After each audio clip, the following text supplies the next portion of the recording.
한 해가 저물어가는 요즘 국내외적으로 대형 사건들이 많이 일어나고 여러 가지 힘든 일들이 우리 주변에 계속해서 발생하고 있는데, 그것을 바라보는 우리들의 마음도 이 추운 날씨만큼 굳어지고 불안한 것을 느낍니다. 지난 16일 화요일이죠. 호주 시드니에서 벌어졌던 그 IS 이슬람 지지자에 의해서 벌어진 그 인질극의 참상을 우리는 뉴스를 통해서, 신문 지상을 통해서 보았습니다. 그날 아침 모든 신문들이 일제히 그 사건을 보도하면서, 특별히 한국의 21살 된 여대생이 인질에 의해서 인질 그 현장에서 잡혀서 7시간 만에 탈출하면서 뛰어나오는 그 장면을 머리 기사로 씌웠습니다. 경찰을 향해 달려나오면서 너무나 두렵고 무서워서 울고 뛰어나오는 그 장면을 우리 모두가 다 바라보았습니다. 얼마나 거기에 갇혀있는 시간이 고통스럽고 무서웠는가를 짐작할 수 있습니다. 보편적으로 고요하고 안전하다고 생각하는 바로 호주 그 땅에서 이런 인질극의 참사가 일어나는 것을 보면서 결국 그 범인이 가지고 있던 총탄에 맞아 2사람이 희생됨으로 그 사건이 종결되었습니다. 인간이 아무리 애를 써도 인간의 힘만으로는 평화와 자유를 지킬 수가 없다는 사실을 우리는 다시 한번 실감합니다. 근대의 마키아벨리는 인간의 이러한 실상을 날카로운 눈으로 통찰하면서 이런 이야기를 해주고 있습니다. 모든 인간은 악한 데다가 미련하기까지 하다. 인간은 은혜를 모를 뿐만 아니라 지배자로부터 이익을 얻는 한 충성을 다하지만 위험이 닥칠 때는 재빨리 돌아서서 반기를 든다. 또한 인간은 필요한 경우에만 할 수 없이 선을 행하며 기회가 있다면 언제든지 보복하려고 하는 악한 존재다. 이처럼 악하고 이기적인 인간을 지배하기 위해서는 무엇보다도 힘이 필요하다. 억세게 대드는 자에게만 행운이 찾아온다. 그러므로 근신보다는 무분별이 낫고 조심스러운 사려보다는 저돌적인 결행이 더 낫다. 1513년에 마키아벨리는 군주론이라고 하는 책을 내가 왜 썼는가 하는 동기를 우리에게 이 말을 통해서 들려줍니다. 치열한 경쟁과 전쟁, 전투 속에서 인간의 실상이 뭔지를 그는 낱낱이 보았습니다. 그리고 그의 군주론을 통해서 이런 이야기를 합니다. 오직 국가가 자기 보물과 자기 보존과 권력 장악만이 모든 정치행위의 유일한 목적이 된다.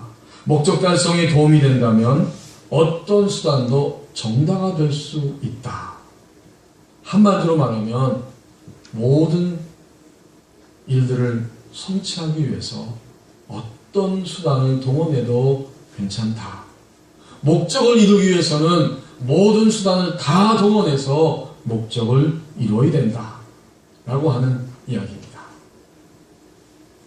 마키아벨리의 이러한 이야기를 들을 때 너무나 한쪽으로 치우치고 또 너무나 그 냉정한 이야기가 아닌가 이렇게 우리는 생각할 수도 있지만, 사실은 과거의 그 시대나 오늘의 시대나 인간이 사는 세상, 우리가 살아 숨쉬고 있는 이 모든 공간에는 치열한 경쟁과 전투가 벌어지고 있다는 사실을 우리는 알고 있습니다. 전 지난 주간에도 어떤 분에게 이런 이야기를 들었어요. 목사님,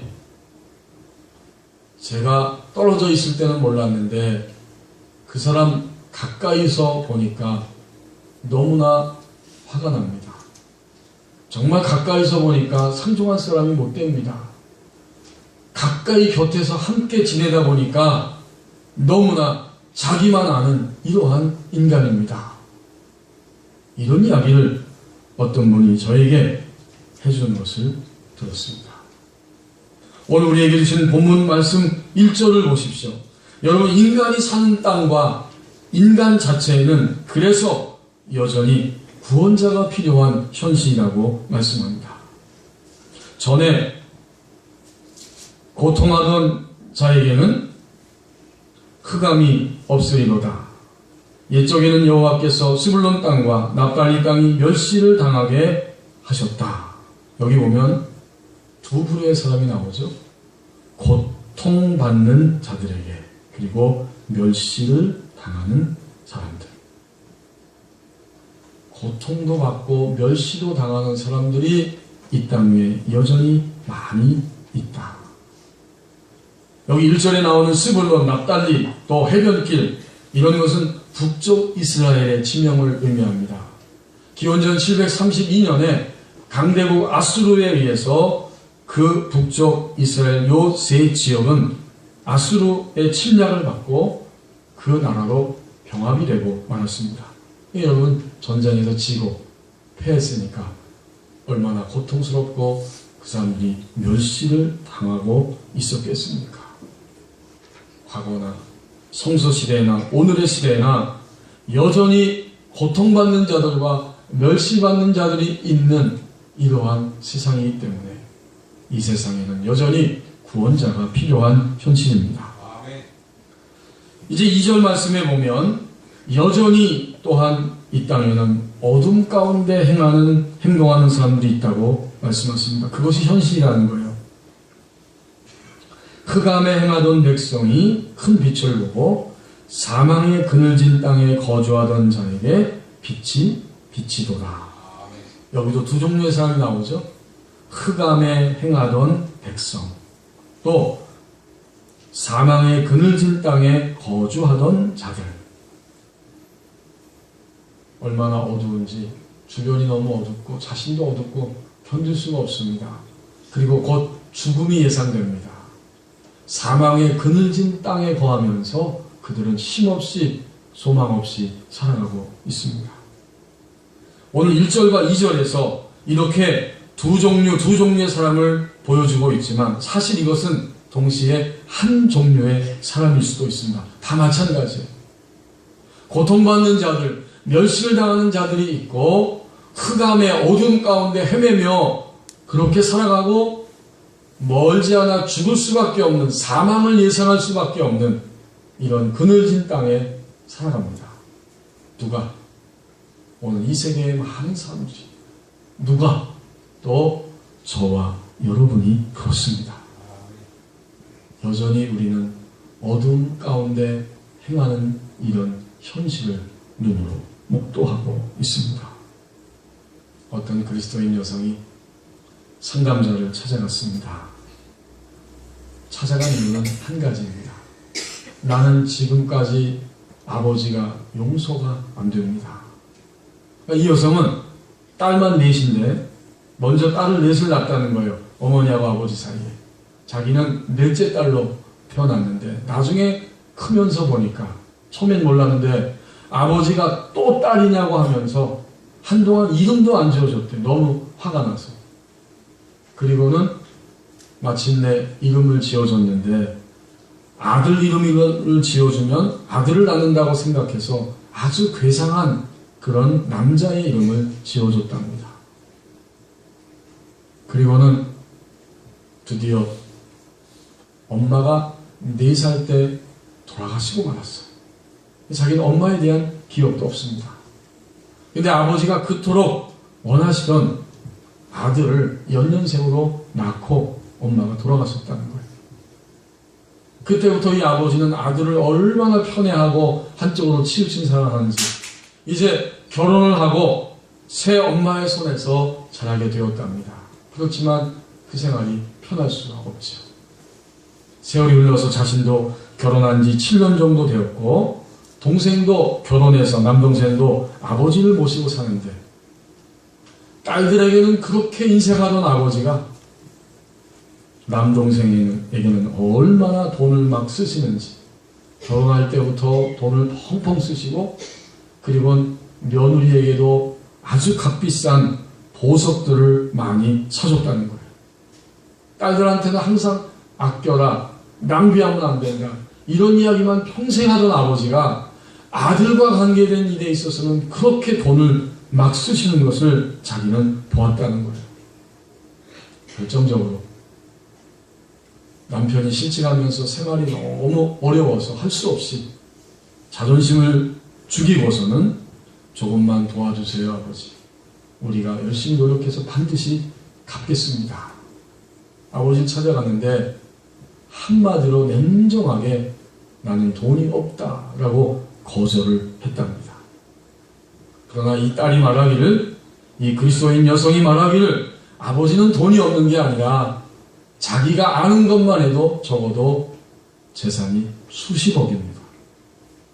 그리고 종종 만날 때마다 하는 이야기가 나는 이 재산을 남동생에게 다 줄 것이다. 이쯤 되면 괴롭지 않을 사람이 없을 것입니다. 그리고는 상담 말미에 이런 이야기를 합니다. 학창시절에 저는 예수님을 믿었고 지금도 열심히 예수님을 믿고 있어서 아버지를 용서해야 하지만 이것이 정말 제대로 용서가 되지를 않습니다. 이런 상담의 내용입니다. 어두운 가운데 행하는 사람이 여전히 이 땅 위에 있는 현실인데, 이 어두움 가운데 행동하는 사람은 양면성이 있습니다. 먼저 이 아버지처럼 자신이 어두움 가운데 있다는 것을 깨닫거나 전혀 인식하지 못하고 딸의 마음에 그토록 상처를 주고 있음에도 불구하고 자기는 상처를 준다고 전혀 생각하지 않는 자의 어두움입니다. 나의 행동 때문에, 나의 말 한마디 툭 던지는 것 때문에, 내 생각을 가지고 움직이는 것 때문에 누군가는 아파하고 고통스러워하고 많은 상처를 입을 거라고 생각하지 못하는 어두움. 이것이 바로 첫 번째 어두움입니다. 그 사람 왜 그럴까요? 어두워서 그래요. 어두우면 자기를 제대로 보지 못합니다. 그렇기 때문에 어두운 가운데 여전히 행하고 있습니다. 또 하나의 측면은 뭘까요? 아버지의 그러한 행동 때문에 마음에 극한의 상처를 입으면서, 그러나 어떠하든지 예수님을 믿음으로 나는 아버지를 용서해야 하는데 용서하지 못하는 이 죄책감, 용서할 힘이 없다고 하는 이 절망감, 이것 때문에 힘들어하고 있는 딸의 어두움입니다. 이 어두움은 항상 이 양면성을 가지고 있어요. 여러분, 이 사회는 어떤 일이 발생했을 때 가해자인가 피해자인가를 항상 법적으로, 법리적으로 따집니다. 그리고 사실 우리도 가정에서 부부와 자녀와 부모와 또 직장에서 우리 모든 삶에서 사람들을 만날 때 내가 가해자인가 피해자인가를 항상 주의 깊게 생각하면서 그렇게 우리는 모든 일들을 바라보고 있습니다. 물론 이것이 인간이 사는 세상에서 당연한 거예요. 그런데 하나님의 말씀은 우리를 좀 더 깊은 차원으로 끌고 갑니다. 다른 사람을 아프게 하고 힘들게 하는 사람도 어두운 자이고, 또 그런 사람들 때문에 힘들어하면서도 예수님의 사랑으로 그것을 이겨내고 감당하고 용서할 수 없는 이런 피해자라고 여기는 사람들도 역시 어둡습니다. 모두가 다 어둠 가운데 있다고 분명히 말씀하십니다. 여러분 어떠세요? 현재 여러분은 가해자로 살아가십니까? 아니면 피해자라고 여기며 살아가고 있습니까? 하나님 말씀은 우리에게 더 큰 도전을 주는 거예요. 누구든 가해자이든지 피해를 입어서 용서하지 못하고 있는 상태에 있는 사람일지라도 그 모든 것은 다 어둠 가운데 있는 것이다. 여전히 세계는 구원자가 필요한 현실이고 어둠 가운데 행동하는 사람들이 너무나 많은 것이 오늘 이 땅의 현실입니다. 어떻게 하면 좋을까요? 오늘 3절 말씀을 보십시오. 하나님이 움직이십니다. 결국 하나님이 움직이시는 거예요. 3절 상반절에 보면 주께서 이 나라를 창성하게 하시며 그 즐거움을 더하게 하셨다. 사실 여러분, 지금까지 우리가 사는 이 세계는 여전히 구원자가 필요하고 어둠의 사람들이 많이 움직이는 현실이었기 때문에 이대로 가면 이 세계는 그들의 그 어두움과 그들의 그 힘에 의해서 파멸될 수도 있습니다. 오늘도 여전히 이런 일들 때문에 파멸되고 있는 현실을 우리는 곳곳에서 바라보고 있습니다. 그런데도 놀랍게 2014년도 우리가 12월 오늘을 맞이하기까지 이런 현실 속에서도 여기까지 살아올 수 있었습니다. 이것은 인간의 힘이 아니에요. 마침내는 역시 모든 일의 해결책은 인간에게 있는 것이 아니라 하늘로부터, 하나님으로부터 우리에게 내려옵니다. 그래서 하나님이 움직이시는 거예요. 전혀 반대의 역전 현상이 일어난다고 이사야 선지자를 통해서 말씀해 주십니다. 이제 3절에 보면 하반절에 하나님께서 움직이시니까 즐거운 일들이 일어나게 되는데 추수하는 때의 즐거움과 전쟁에서 이겨서 탈취물을 나눌 때의 즐거움 같이 그들이 주님 앞에서 즐거워하는 일들이 일어난다. 4절에서는 그들의 어깨에 매어 있는 멍에와 채찍에서 해방시켜 주시고 압제자의 막대기를 꺾어 주시는데 이건 역시 인간의 힘이 아니에요. 인간이 상상할 수 있는 힘이 아니에요. 마치 뭐와 같으냐면 4절 하반절에 미디안의 날과 같이 하셨습니다. 미디안의 날은 사사기 7장에 나오는데요. 미디안이 수많은 군대를 이끌고 하나님의 백성들을 향해 쳐들어왔을 때 기드온과 하나님의 백성들은 싸울 힘이 없었지만 하나님이 기드온을 통해서 300명의 용사를 함께하게 하셨고 마침내는 끝까지 추적하고 싸워서 15,000명이나 되는 그 미디안의 군대를 300명의 용사가 물리쳤다는 이야기입니다. 그들은 그 싸움에서 승리했을 때 전혀 예상할 수 없는, 상상할 수 없는 하나님의 능력을 생생하게 보았습니다. 우리는요, 숫자에 약합니다. 일단 수가 많으면 우리는 약해져요. 숫자가 적으면 힘이 없어요. 이것이 인간이 가지고 있는 본성입니다. 그러나 하나님은 오늘 이런 모든 현실 속에서도 인간의 힘이 아니라 하늘로부터 내려오는 하나님의 힘으로 결국은 움직이셔서 모든 것들을 완전하게 하신다고 말씀하십니다. 그리고 하나님의 움직임은 완전합니다. 단지 전쟁에서 이기게 하는 정도가 아니에요. 5절 말씀에 보면은 전쟁에 사용된 모든 무기 그것 자체를 다 불살라 없애버리신다고 말씀합니다. 어지러이 싸우는 군인들의 힘과 피 묻은 겉옷이 불에 섭같이 살라질 것이다. 이것을 새번역 성경에서는 쉬운 말로 된 우리 성경에서는 이렇게 번역했습니다. 쿵쿵거리며 짓밟았던 모든 군화와 피범벅이 된 모든 군복이 땔감으로 불에 타 사라졌기 때문입니다. 그렇군요. 하나님이 움직이시니까 하나님의 움직임은 너무나 완전합니다. 여전히 구원자가 필요한 현실, 또 어둠 속에서 행하는 자들이 많은 이 땅의 현실이지만 하나님이 움직이면 거기에 즐거움이 있고 해방이 있고 또 자유가 있고 전혀 예측할 수 없었던 악에 대한 승리와 평화가 일어납니다.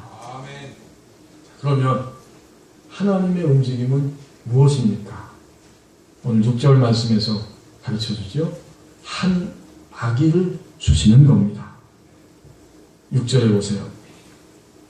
이는 한 아기가 우리에게 낳고 한 아들을 우리에게 주신 바 되었다. 아, 하나님의 움직임이 뭔가 봤더니 이 땅의 현실 가운데 구원자가 필요하고 어둠 가운데 행동하는 사람이 많이 있는 현실 가운데 아기 예수 그리스도를 인간의 몸으로 이 땅에 보내는 것이 하나님의 움직임입니다. 이 아기 예수 그리스도, 그분은 인간의 몸으로 오셔서 단지 세계 4대 성인 가운데 한 분으로 태어나신 것이 아닙니다. 이분이야말로 인간이 가지고 있는 모든 악함과 추함과 연약함과 절망감들을 자신이 스스로 체험하셨고, 그분이 어떤 모습으로 태어나서 살아가실 것인지를 예언합니다. 오늘 우리에게 그 예언의 말씀을 들려주십니다. 한 아기가 우리에게서 낳고 한 아들을 우리에게 주셨는데 그의 어깨에는 정사를 메었고, 정사, 통치, 다스림, 주권입니다. 결국 아기 예수님은 온 인류의 모든 것을 다스릴 수 있는 분이고 다스리시는 분이십니다. 그래서 이 양쪽 어깨에다가 정사를 메었습니다. 그분의 이름이 나오는데 바로 아기 예수의 삶을 보여주는 이름입니다. 그의 이름은 기묘자라. 이것은 엄청나게 놀라운 일을 행하시는 놀라운 분이라는 뜻이죠. 모사라. 모사는 쉽게 말하면 상담자입니다. 코칭하는 사람, 상담자. 이게 바로 모사입니다. 아기 예수님이 이 땅에 오셔서 놀라운 인간이 상상할 수 없는 일을 해가시고 또 인간을 친히 상담해 주시고 회복시켜 주시고 고쳐주시는 분이십니다. 전능하신 하나님입니다. 결국은 인간인 줄 알았는데 이분이 바로 우리 가운데 오신 전능하신 하나님이십니다. 더 나아가서 영원토록 우리와 함께 하시는 영존하시는 아버지이십니다. 이 아기, 한 아기에게 이런 엄청난 비밀들이, 엄청난 사랑이 담겨 있음을 이름을 통해서 확인합니다. 그리고 마침내 그 아기는 왕 중의 왕인데 평강의 왕이라 할 것입니다. 인간이 사는 이 땅에 진정한 다스림과 평강을 주실 수 있는 유일한 아기입니다. 그래서 7절 상반절에 보면 다시 그것을 두 마디로 요약해 주지 않습니까? 그 정사와 평강의 더함이 무궁하다. 그렇습니다. 주님의 그 다스림, 아기 예수가 오셔서 다스려 주신 것과 평강은 한두 번으로 끝나는 것이 아니라 점점 더 더해지고 영원토록 무궁할 것이다. 하나님의 백성 북이스라엘과 남유다 그 가운데 다윗을 통해, 다윗의 왕자를 통해 이제 군림하면서 그 나라를 세우시고 보존하실 것이다. 정의와 공의로 그것을 보존하실 것이다. 이스라엘 땅에 하나님 나라가 임하게 하시고 그 이스라엘을 통해서 전 세계에 하나님의 나라가 임하게 하십니다. 아기 예수가 오셔서 이런 놀라운 엄청난 일들을 행할 것이라고 말씀합니다. 1870년에 프랑스와 독일이 치열하게 전투를 벌이고 있었습니다. 총탄이 오가고 이제 전쟁이 더 극심해지고 있는데 어김없이 시간이 흘러서 크리스마스가 다가왔습니다. 그들이 서로 대치하고 있는 상황이었는데 크리스마스 이브에 함께 총뿌리를 겨누고 있다가 이 프랑스의 군인 하나가 갑자기 벌떡 일어나더니 그 총칼을 던져버리고 하늘을 향해서 감격의 노래를 부르기 시작합니다. 아름다운 테너의 목소리로 찬양을 불렀습니다. 오 거룩한 밤 별들 반짝일 때 거룩한 주 탄생한 밤일세 오랫동안 죄악에 헤매던 죄인들을 놓으며 우리 위에 속죄하시려는 영광의 아침 동이 터온다. 경배하라 천사의 기쁜 소리 오 거룩한 밤 주님 탄생하신 밤 주 예수 탄생하신 밤일세. 이 찬양의 소리를 가만히 듣고 있다가 이번에는 독일군 병사 한 사람이 또 벌떡 일어나더니 그 참호 속에서 감격하면서 그도 무기를 다 던져버렸습니다. 그리고는 마르틴 루터가 작곡한 찬양을 따라서 부르기 시작했습니다. 하늘 위에서 땅으로 내려왔노라. 이러한 찬양의 소리가 울려 퍼졌을 때 그 치열한 전쟁터는 잠시 휴전하게 되었고 그 현장에 있었던 모든 병사들은 크리스마스에 예수님 때문에 진정한 평안을 누릴 수가 있었습니다. 성도 여러분, 아기 예수님이 오셨다라는 사실만 생각하는 시대를 우리는 뛰어넘어야 됩니다. 한 아기가 우리에게 오셨다는 것이 감격이지만 이제 하나님은 우리에게 아기 예수님처럼 이 땅 위에 살게 하십니다. 모든 것을 다스리고 그 다스림의 결과는 평강의 열매입니다.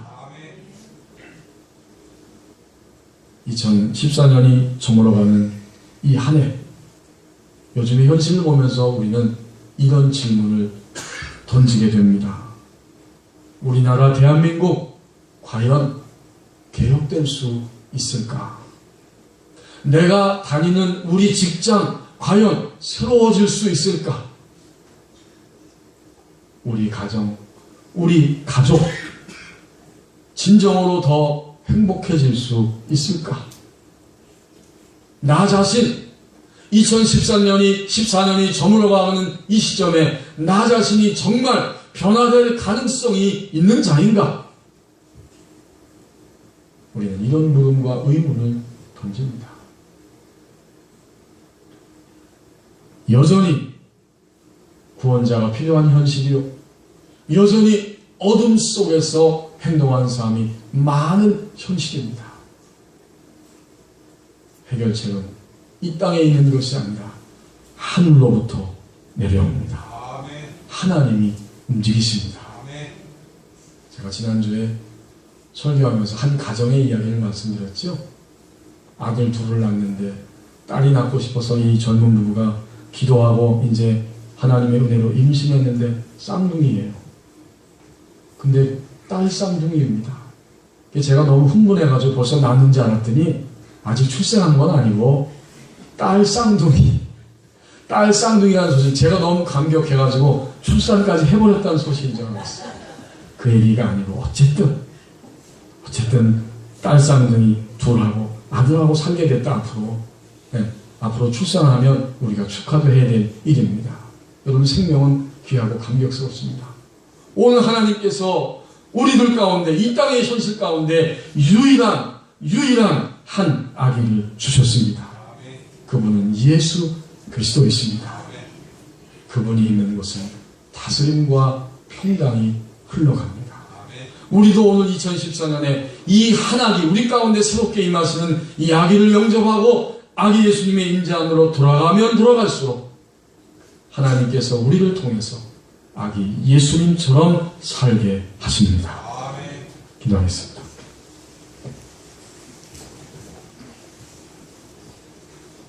한 아기를 주셔서 온 인류 가운데 구원자가 필요하고 여전히 어둠 가운데 행하는 사람이 많은 현실 속에 다스림과 평강의 열매를 허락해 주셨습니다. 올해에도 변함없이 영적으로 새롭게 임하시는 한 아기 예수 그리스도를 우리의 중심에 영접하기를 원합니다. 그분의 임재 안으로 들어가게 하옵소서. 마침내 다스림과 평강의 열매를 맺으며 우리도 그렇게 살게 하여 주옵소서. 예수님의 이름으로 기도하옵나이다. 아멘.